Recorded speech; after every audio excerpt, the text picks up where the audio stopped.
আমরা নিশ্চিত করতে চাই, সর্বোচ্চ চেষ্টা থাকবে আমাদের, আগামীর বাংলাদেশে আর কোনো ব্যক্তি, এমনকি প্রধানমন্ত্রীও স্বৈরাচারী হয়ে ক্ষমতার অপব্যবহার যেন করতে না পারে বা পারবে না।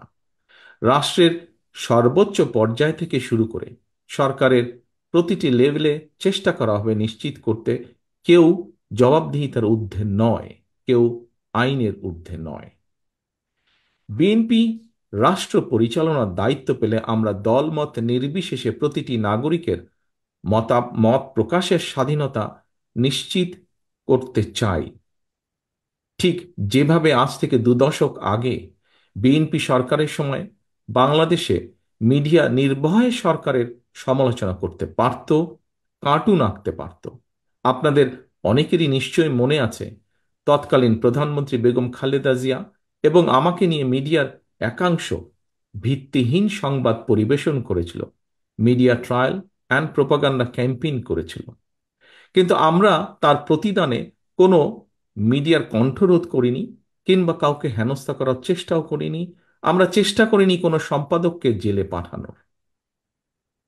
গত 16 বছরে আমার নিজের, আমার দলের এবং গণতন্ত্রের পক্ষে শক্তি তথা আপনাদের অনেকের freedom of speech, freedom of expression and freedom of association সম্পূর্ণভাবে হরণ করা হয়েছিল।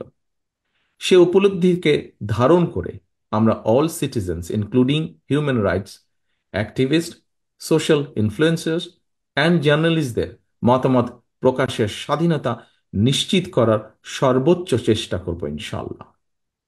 আমাদের লক্ষ্য এমন একটি রাষ্ট্র কাঠামো গড়ে তোলা যেখানে ইউটিউব, ফেসবুক এবং আদার অনলাইন প্ল্যাটফর্মে নিজেদের ভাবনা প্রকাশের কারণে কিংবা প্রধানমন্ত্রী সহ গুরুত্বপূর্ণ ব্যক্তিদের বিষয় মন্তব্যের দায়ে কাউকে যেন হেনস্থা করা না হয়।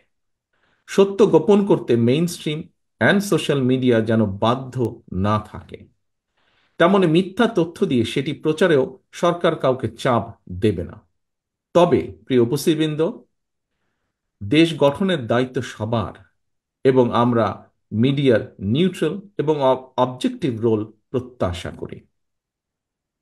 Extrajudicial killing, enforced disappearance, excessive use of force, politically motivated trial, mass arrest without warrant, and gross human rights violationের যে ভয়ের সংস্কৃতি গত 16 বছরে গড়ে উঠেছিল, জনগণের ভোটে নির্বাচিত বিএনপি সরকারের সর্বোচ্চ চেষ্টা থাকবে সেটি নির্মূল করার জন্য।